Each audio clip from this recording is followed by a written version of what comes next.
오늘 우리가 살펴볼 이 말씀은요, 지난주와 또 지지난주에 이어지는 말씀입니다.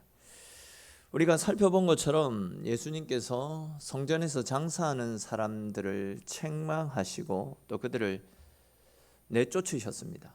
그리고 이제 예수님이 성전에서 머물면서 사람들에게 말씀을 가르쳤습니다. 이런 예수님의 모습을 종교 지도자들이 좋아할 리가 없었습니다. 이에 그들이 예수님을 제거하고자 하는 목적으로 네가 무슨 권세로 장사하는 사람들을 내쫓고 성전에서 말씀을 가르치느냐?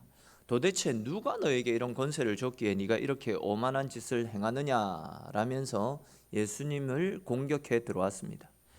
이에 예수님께서는 그에 대한 질문에 답은 하시지 않고 오히려 내가 너희에게 먼저 한 가지 질문을 하겠다.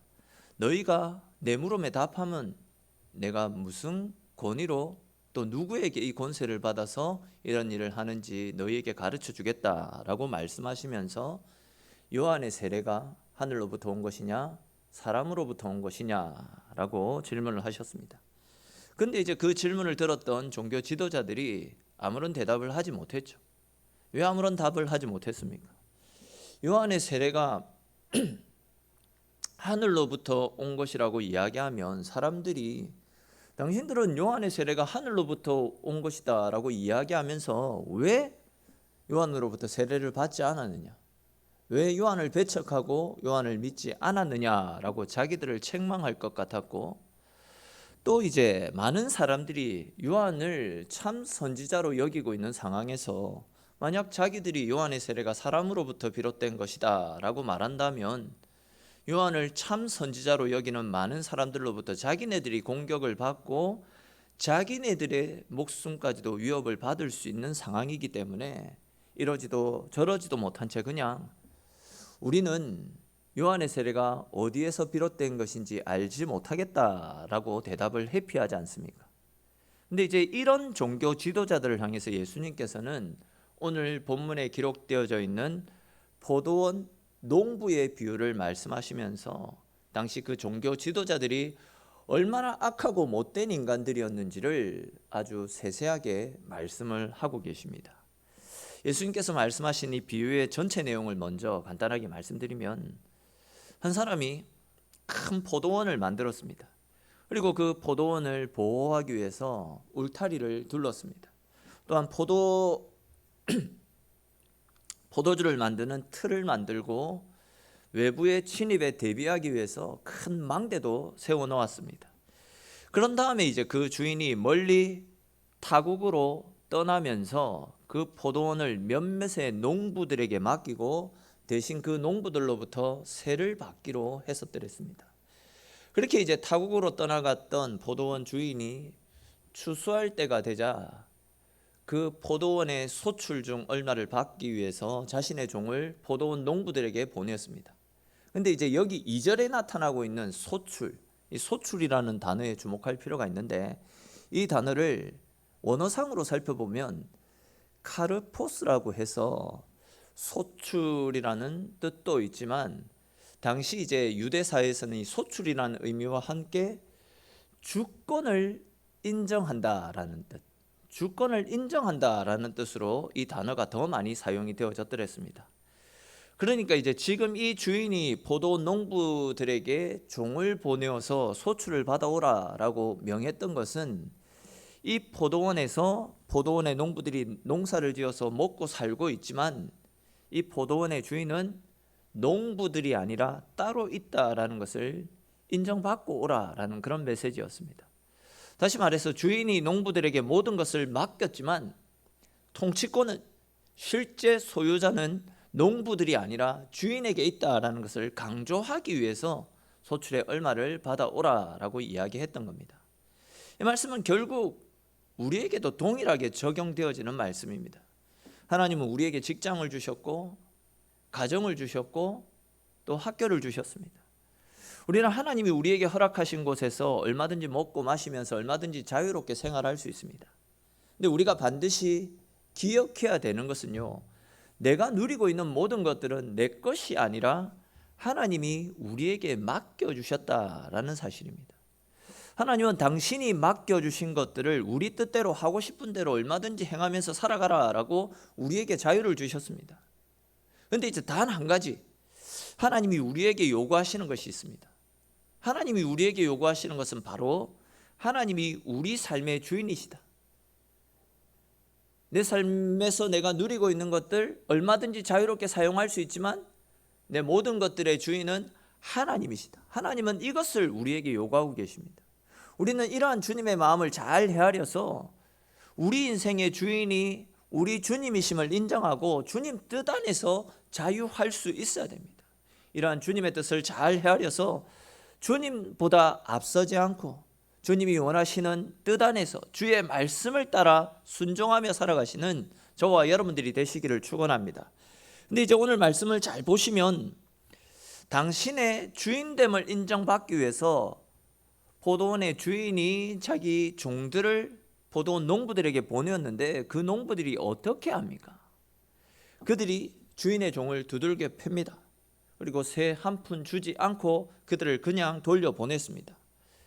근데 이제 이 일이 있고 나서 포도원 주인은 내가 앞에 보낸 종들이 내 뜻을 제대로 잘 전달하지 못했나 싶어가지고 다른 종들을 다시 보냈습니다. 근데 이번에도 그 농부들은요, 주인이 보낸 종의 머리를 때리고 상처를 내고 능욕을 내서 쫓아내었습니다. 근데 주인은 이번에도 포기하지 않고 이번에는 더 많은 종들을 그들에게 보내었습니다. 근데 이번에는 그 농부들이 주인이 보내었던 종들을 죽이기까지 했습니다. 이건 누가 봐도 포도원 주인에게 보내는 경고 메시지라고 볼 수 있습니다. 즉, 이 포도원은 우리가 접수할 테니까 당신은 이제 이곳에 대한 미련을 버리십시오. 그러지 않으면 당신도 이런 험한 꼴을 당할 수 있으니까 조심하십시오 라는 경고 메시지 같은 행동이었습니다. 이 어처구니 없는 상황 때문에 주인이 당황하기는 했지만 그래도 주인은 포기하지 않았습니다. 근데 이번에는 하나밖에 없는 자기 아들을 보냈습니다. 주인의 생각에 저들이 아무리 못됐고 저들이 아무리 악해도 내 아들은 존중하고 내 아들의 말은 들을 것이다, 이런 생각을 했던 것입니다. 근데 그런 주인의 생각과 달리 농부들이 어떻게 합니까? 아들을 죽이면 상속자가 없어지기 때문에 이 포도원은 영원히 자기네들 것이 된다라는 생각으로 주인의 아들을 죽입니다. 그리고 포도원 밖으로 끌고 가서 던져버렸다라고 말씀을 하고 있습니다. 우리는 예수님이 들려주신 이 비유의 말씀을 통해서 하나님이 우리를 얼마나 사랑하시는지를 먼저 엿볼 수 있습니다. 말씀을 보시면 주인이 종을 보내지 않습니까? 여기에 말씀하고 있는 주인이 보낸 종은 구약의 많은 선지자들을 이야기합니다. 즉, 하나님은 우리를 사랑하셔서 우리에게 복 주시기 위해서 우리가 복을 받을 수 있는 방법들을 선지자들을 통해서 계속 가르쳐 주셨습니다. 그런데 어떻습니까? 포도원 농부들은, 즉 사람들이 하나님께서 보내신 선지자의 말을 듣지 않았습니다. 다들 알고 계시는 것처럼 하나님의 백성들은 하나님 말씀대로 살아야지 복을 받을 수 있습니다. 그런데 그들은요, 하나님께서 주시는 말씀, 즉 너희가 행하고 있는 죄의 길에서 돌아서라, 너희들 불의한 삶을 버리고 하나님 백성답게 말씀대로 살아가라, 그러면 너희가 죄 용서를 받고 하늘의 축복을 받아 누리게 될 것이다 라는 하나님 말씀대로 살기가 너무나도 싫은 겁니다. 하나님 말씀대로 살아야지 우리가 복을 받고 은혜를 받는데 그들은 그런 삶을 살기가 싫었던 겁니다. 사실 자기네들도 말씀대로 살 때 복을 받는다라는 것을 잘 알고 있었지만 하나님 말씀대로 살면 그들의 기득권을 포기해야 됩니다. 그들이 즐기고 있었던 쾌락, 정욕, 그들 육신의 만족들, 이런 모든 일들을 다 포기해야만 했었더랬습니다. 그래서 그들은 자기들이 누리고 있는 것들을 포기하지 못한 채 선지자들의 말을 계속해서 무시했던 겁니다. 하나님 말씀대로 사는 것보다도 자신이 자신의 삶의 주인이 되어서 자기 원하는 대로, 자기 뜻대로, 자기 힘을 가지고 자신의 육신의 정욕과 즐거움을 추구하고 편안하게 사는 것이 훨씬 더 좋았기 때문입니다. 다시 말해서 주님을 주인으로 모시고 주님 말씀 앞에 순종하기보다도 내가 내 삶의 주인이 되어서 내 뜻대로 하는 것이 더 편했다라는 겁니다. 그런데 하나님은 이렇게 당신 말씀과 전혀 상관없이 살아가고 있는 그 사람들을 포기하지 않으셨습니다. 그리고 그들을 살리기 위해서 계속해서 선지자들을 계속 보냈죠. 그런데 완악한 사람들은 그 말씀을 계속 뿌리쳤습니다. 하나님 말씀 듣기 싫으니까 이제 하나님과 우리는 상관없으니까 이런 종들을 보내지 마십시오라는 표시로 하나님이 보내신 선지자들을 죽이기까지 했습니다. 하나님은 당신의 백성들을 사랑하셔서 그들을 살려보겠다라고, 그들과 다시금 은혜로운 관계를 맺어서 그들에게 복을 주시기 위해서 선지자들을 계속 보내주셨는데, 그런데 그 완악한 사람들은 하나님의 사랑을 뒤로한 채 세상 욕심의 마음을 빼앗긴 채 하나님의 종을 죽이기까지 하지 않았습니까? 선지자들을 죽이기까지 했습니다. 그런데 그럼에도 불구하고 이스라엘 백성들을 향한 하나님의 사랑은 변하지 않았습니다. 끝까지 그런 완악한 백성들을 살려보겠다고 이번에는 당신의 하나밖에 없는 독생자 예수님까지 그들 가운데 보내주셨습니다. 그런데 우리 잘 알고 있듯이 이 완악한 인간들은요, 하나님의 아들의 말씀까지도 듣지 않았습니다. 우리 쭉 살펴보았듯이 그들은 툭하면 예수님께 시비를 걸었고, 어떻게 하면 예수를 죽여서 우리의 기득권을 유지할 수 있을까? 계속해서 예수님을 죽일 궁리를 하다가 결국은 예수님을 십자가에 못 박아 죽이지 않습니까? 근데 여러분, 이 말씀 속에서 우리는 우리의 모습을 볼 수 있어야 됩니다. 오늘 본문의 비유에 나타나는 농부가 바로 우리 자신입니다. 하나님은 우리에게 하나님 나라를 맡겨주셨습니다. 당신의 몸인 주님의 교회도 맡겨주셨습니다. 우리의 가정, 우리의 직장도 우리에게 맡겨주셨습니다. 즉 우리의 가정과 우리의 직장, 우리의 교회와 이 세상을 하나님 뜻대로 세워가고, 혹 우리 주변에 하나님 뜻을 몰라서 죽어가고 있는 영혼들이 있다라고 한다면 그들에게 복음을 전하라는 거룩한 사명을 우리에게 다 맡겨주셨습니다. 뿐만 아니라 영원하신 하나님의 말씀을 우리에게 맡겨주셨고, 하나님 나라와 능력을 맛볼 수 있는 성령의 능력까지도 우리에게 맡겨주셨습니다. 우리는 하나님께서 우리에게 맡겨주신 이 일들을 위해서 우리의 삶을 헌신하고 우리의 삶을 충성하며 하나님께 우리의 인생을 바치며 살아가야 됩니다. 그렇게 할 때 우리는 하나님이 주시는 은혜와 축복을 누릴 수 있습니다. 그런데 우리는 어떻습니까? 우리는 하나님이 우리에게 원하시는 삶을 살지 않습니다.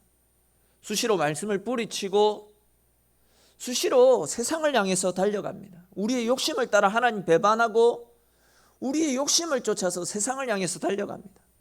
그러나 그런 우리를 향한 하나님의 사랑은 변함이 없었고, 못난 우리를 구원하시기 위해서 당신의 아들까지 내어 보내주셨습니다.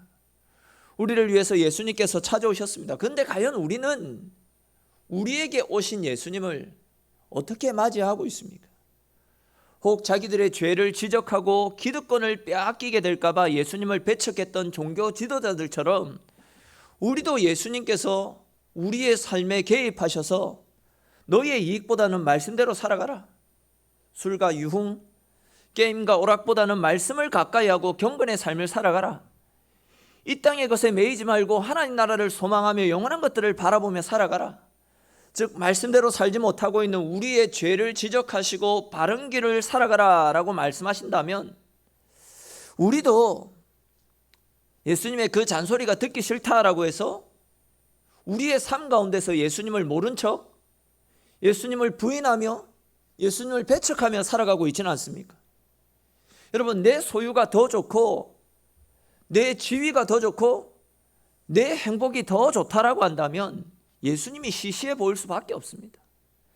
내가 누리고 있는 것에 더 마음을 빼앗긴 채 살아가면요, 예수님은 시시한 존재로 보입니다.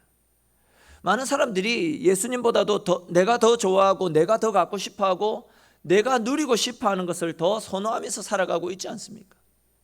내 것을 쫓아 살아간다고 진짜 주인이신 예수님은 배척해버립니다. 예수님은 항상 우리와 함께하고 싶어서 우리 속에 찾아오시는데, 우리는 항상 바쁘다라는 핑계로 예수님을 거부하고 예수님을 밀어내고 있습니다. 예수님은 기도를 통해서 우리와 대화하고 싶어 하시는데 우리는 좀처럼 기도의 자리에 나오지 않습니다. 예수님은 말씀을 통해서 우리와 교제하고 우리에게 당신의 사랑을 알려주고 싶어 하시는데 우리는 무엇이 그리 바쁘고 무엇이 그리 소중한지 좀처럼 예수님을 만나는 일에, 말씀을 읽고 말씀을 묵상하는 일에 시간을 투자하지 않습니다. 다시 말해서 주님은 계속해서 우리에게 다가오기를 원하시는데 우리는 계속해서 바쁘다고, 피곤하다고, 귀찮다고, 나에게 이익이 되어지지 않는다라고 해서, 내 자존심이 상한다라고 해서 주님 만나는 일을 회피한 채, 외면한 채 살아가고 있습니다. 즉 나를 위한 일들이 내 삶의 우선순위가 되어서 좀처럼 주의 말씀 앞에 순종하지 않고 주의 말씀을 따르지 않습니다. 그래서 항상 내 마음에 찾아오셔서 내 삶의 주인 되시고 나를 다스리시기를 원하시는 우리 주님의 마음을 아프게 한 채 살아가고 있습니다. 정말 주님이 무안해 하실 정도로 너무 강하게 우리의 삶 가운데서 주님을 밀어내고 있습니다. 여러분, 이런 모습은 오늘 본문에 나타나고 있는 이 포도원 농부들의 모습과 별반 다르지 않는 모습 아니겠습니까? 주님은 우리를 사랑하셔서 계속해서 우리에게 다가오시는데 우리는 이 포도원 농부처럼 계속해서 주님을 밀어내고 계속해서 내가 내 삶의 주인이 되겠다라고, 내 삶의 주인은 나다라고 그렇게 무력 시위를 행하고 살아가고 있습니다. 여러분, 우리가 하나님을 믿고 교회에 나오면서도 왜 하나님께서 주시는 하늘의 복을 받아 누리지 못하는 것이겠습니까? 하나님이 우리에게 복 주시는 것을 중단하셨기 때문이겠습니까? 즉 하나님이 지금 안 계시기 때문에 그렇겠습니까? 또한 하나님께 복 받는 일이 힘들고 어려운 일이기 때문이겠습니까? 하나님께서 우리에게 복을 주시려고 계속해서 우리에게 다가오시는데 계속해서 말씀을 주심에도 불구하고 우리 스스로가 그 복을 배척해버리기 때문입니다. 오늘 본문에 나타난 이 농부들처럼 주님을 인정하고 아들을 받아들일 때에 그들이 복받고 그들이 잘 될 수 있는데 우리 역시도 내가 주인이 되어서 내가 내 마음대로 살고 싶어서 우리에게 복 주시기를 원하시고 우리에게 다가오시는 하나님을 배척해내기 때문에 그렇습니다. 다시 말해서 우리의 마음이 하나님을 멀리하고 있기 때문에 복 주시기를 원하시는 하나님의 은혜를, 하나님의 복을 받아 누리지 못하는 겁니다. 계속 말씀드리고 있듯이 우리가 주님을 내 삶의 주인으로 모시고 주님께서 이끄시는 은혜의 삶을 살아가게 될 때에 주님이 우리의 인생을 생명으로 이끄시고 하늘의 복으로 우리의 삶을 풍성하게 채워주시는 것입니다. 여러분, 내가 얼마나 오랫동안 교회를 다녔고 내가 목사고 장로고 권사고 집사고 주일학교 교사고 찬양대고 이런 거 다 필요 없습니다. 내가 정말 주님을 주인으로 모시고 주님 뜻대로 살아가느냐, 그것이 중요한 것이 내 직분들, 내가 다닌 교회 연수 아무 소용없는 겁니다. 우리 이와 관련해서 성경을 읽다 보면 굉장히 충격적인 사건이 하나 나타나죠. 아는 말씀인데 바리새인과 세리의 모습입니다. 여러분, 바리새인과 세리 중에서 누가 더 열심히 기도하고 누가 더 열심히 예배를 드렸습니까? 또한 누가 더 많은 헌금을 하고 누가 더 성경을 많이 알고 있었습니까? 당연히 바리새인들입니다. 그들은 성인이 되기까지 모세오경을 한자도 틀리지 않고 다 외웠습니다. 날마다 성전에 나와서 말씀을 읽고 말씀을 가르쳤고 정해진 시간마다 하나님 앞에 기도를 드렸습니다. 정해진 11조를 일주일에 2번씩 꼬박꼬박 다 드렸습니다. 그런데 어떻습니까? 그들은 하나님으로부터 칭찬 듣지 못하고 오히려 책망과 진노만 받았습니다. 그에 비해서 바리새인들과 당시의 권력층으로부터 비난과 멸시를 받았던 세리와 죄인들이 오히려 하나님으로부터 축복을 받아 누리지 않았습니까? 여러분, 왜 종교 지도자들은 모태신앙에다가 그렇게 열심히 종교 생활을 하고 그렇게 열심히 헌신된 삶을 살았는데도 하나님의 복을 받지 못한 채 오히려 하나님의 진노만 받았던 것이겠습니까? 그들의 중심에 하나님이 없었기 때문입니다. 즉 하나님이 주인이 아니라 그들 자신이 주인이었고 세상 욕심에 따라서 그들의 마음을 팔아버렸기 때문에 바리새인들은 하나님의 복을 받아 누리지 못했던 겁니다. 마찬가지로 오늘 본문에 나타난 이 포도원의 농부들도 주인의 아들을 죽이면 자기들이 포도원 주인이 될 수 있다라는 생각으로 주인의 아들을 죽이지 않았습니까? 내가 주인 되고자 하는 세상 욕심 때문에 결국은 하나님의 진노를 받게 되었던 겁니다. 그 결과가 9절 말씀에 나타나고 있습니다. 우리 오늘 본문 9절 말씀 같이 한번 읽어보겠습니다. 포도원 주인이, 다시 읽겠습니다. 같이 읽겠습니다. 같이 시작. 포도원 주인이 어떻게 하겠느냐? 와서 그 농부들을 진멸하고 포도원을 다른 사람들에게 주리라. 아멘. 여러분, 주인의 아들을 몰아내고 자기들이 주인이 되려고 했던 그 악한 농부들에 대해서 포도원 주인이 어떻게 한다고 말씀하고 있습니까? 주인이 와서 그 악한 농부들을 다 진멸해 버리시겠다. 표현이 그렇지만 다 죽여버리시겠다라고 말씀을 하고 있습니다. 여러분, 이 말씀이 무엇을 말씀하는 것이겠습니까? 다시 오늘 서론 부분으로 돌아가서요. 서론 부분으로 돌아가서 당시 예수님이 성전에 가셔서 성전에서 짐승을 팔고 돈을 바꿔주는 행위에 대해서 강하게 책망을 하시지 않았습니까? 그리고 그들을 성전에서 다 쫓아내셨습니다. 그런 다음에 이제 성전에서 사람들을 가르치시고 말씀을 전했습니다. 그러자 이제 백성들이 당시 권력층인 종교 지도자들을 뒤로한 채 예수님께로 몰려들지 않았습니까? 이에 그들은 생계의 위협을 느낀 나머지 예수님을 죽이기로 작정하고 예수님께 네가 무슨 권세로 이 일을 행하느냐? 아무 권세도 없는 자가 누구 허락을 받고 성전을 어지럽히느냐? 이렇게 예수님을 공격했습니다. 그들은 철저하게 자기 욕심을 따라서 예수님을 배척했고 결국은 예수님을 성전에서 몰아내고 십자가에 못 박아 죽게 함으로써 자기네들이 성전을 차지했습니다. 자기들이 성전의 실소유자가 되었습니다. 그들은 이제 그 누구도 자기네들이 하는 일을 방해하지 못하고 이제는 자기네들의 권위대로 성전에서 주인 노릇을 할 수 있을 것이다, 이런 생각을 했습니다. 근데 잘 아시겠지만 하나님의 아들을 거부하고 하나님의 아들이 임재하지 않는 성전은 성전이 아닙니다.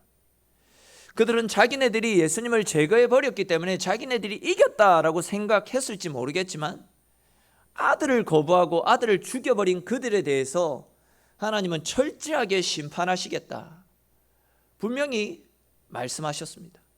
그리고 이제 이어지는 10절 11절에서 무엇이라고 말씀하고 있습니까? 우리 10절 11절 말씀 같이 읽겠습니다. 너희가 성경에 건축자들이 버린 돌이 모퉁이의 머릿돌이 되었나니 이것은 주로 말미암아 된 것이요 우리 눈에 놀랍도다 함을 읽어보지도 못하였느니라 하시니라. 아멘. 이 말씀이 무슨 말씀인지 그냥 간단하게 말씀드리면, 먼저 여기에 나타나고 있는 이 건축자들은 당시 종교 지도자들을 이야기합니다. 또한 버린 돌은 십자가에서 죽게 되는 예수님을 상징합니다. 즉 건축자들이 죽여버린, 당시 종교 지도자들이 죽여버린 예수님이 버린 돌입니다. 그리고 이제 마지막으로 모퉁이의 머릿돌이 되었다라는 말씀은 예수님이 중심이 된 신약의 교회를 상징하는 표현입니다. 그러니까 이제 이 말씀은 당시 종교 지도자들이 예수님을 몰아내고 그분을 죽게 만들어서 자기네들이 성전의 주인이 되려고 했지만 하나님은 예수님이 떠나가 버린 구약의 성전이 아니라 그들이 죽였던 예수님, 그 예수님을 중심으로 한 신약의 교회를 세우시고 그 교회를 통해서 새로운 하나님 나라를 이루어 가시겠다라고 말씀하신 겁니다. 잘 아시듯이 여러분, 머릿돌은 건축물의 핵심입니다. 아무리 잘 지어진 건물이 있다 할지라도 건축물을 지탱하고 있는 그 머릿돌을 뽑아버리게 되면 그 건물은요 한순간에 와르르 다 무너져 버립니다. 그것처럼 우리의 신앙과 우리의 삶 속에 머리가 되시는 예수 그리스도가 존재하지 않는다라고 한다면 우리 인생은 아무것도 아닌 인생입니다. 그렇습니다. 여러분, 아들이 죽으면요, 주인의 아들이 죽으면 모든 것이 자기들의 것이 되고 내 세상이 열릴 것 같다라고 생각하지만 절대 아닙니다. 그들은 포도원을 소유했지만 아들이 없는 포도원은 결국 하나님의 진노와 심판 아래에 놓이지 않았습니까? 결국 이 말씀은 이스라엘이 로마에 의해서 멸망될 것을 말씀하시는 겁니다. 하나님의 영광이 머물지 않는 이스라엘은 이스라엘이 아니다라는 겁니다. 마찬가지로 우리가 모든 것을 다 가지고 있어도 하나님의 아들이 우리 인생 가운데 없으면 그 인생은 결국은 말짱깡입니다. 예수님을 뺀 교회는 아무것도 아닙니다. 예수님을 뺀 말씀은 힘이 없습니다. 예수님은 우리 인생의 핵심이고 우리 교회의 핵심입니다. 근데 가만히 보면 우리 인생 속에는 핵심이신 예수님은 온데간데 없고 세상적인 것들로 우리의 인생을 가득히 채워가고 있습니다. 예수님이 계셔야 될 우리 삶의 중심에 세상의 재물, 명예, 권력, 내 욕심으로 가득히 채워가고 있습니다. 예수님을 믿는다라고 하면서도 주축들 되시는 예수님은 내 삶 속에서 강제로 밀어낸 채 세상적인 것들로 우리 인생을 가득히 채워가고 있습니다. 예수님만 나의 주인으로 모시고 예수님만이 내 전부가 될 때에 우리 인생이 잘 되는데, 우리는 예수님 위의 것들로 우리 인생을 계속 채워가고 있습니다. 다시 말해서 예수님 말고 다른 그 어떤 것들을 더하지 않을 때에 강력한 하나님의 은혜를 누릴 수 있는데도 불구하고 우리는 오히려 세상적인 것들을 우리의 삶의 체험으로 예수님의 능력을 희석시키고 있습니다. 오직 예수님만이 존재할 때에 그분의 능력이 나타나는데, 예수 위의 것들로 하나님의 능력을 오히려 우리 스스로가 축소시키고 있다라는 겁니다. 사랑하는 성도 여러분, 우리의 구원은 오직 예수 그리스도 그분 한 분밖에 없습니다. 즉 예수님은요, 여러 길 중에 하나가 아니라 유일한 길입니다. 여러 가지 진리 중에 하나가 아니라 오직 유일한 진리가 예수님입니다. 여러 생명 중에 한 생명이 아니라 오직 한 생명, 그분이 바로 예수 그리스도 아니십니까? 유일한 생명 되시는 예수 그리스도, 그분의 이름을 믿고 그 이름을 간직하는 삶이 복된 인생임을 믿으시기를 축원합니다. 더 나아가서 우리에게 주신 유일한 생명 되시고 유일한 길이 되시는 예수 그리스도, 그분을 우리의 중심에 모시고 언제나 그분의 말씀을 따라 내 삶을 죽이고 주님이 드러나는 삶, 주님만을 높이며 주님 뜻대로 살아가시는 저와 여러분들의 인생이 될 수 있기를 주님의 이름으로 축원합니다. 오늘 주신 말씀들을 생각하면서 한번 같이 기도드렸으면 좋겠습니다. 여러분,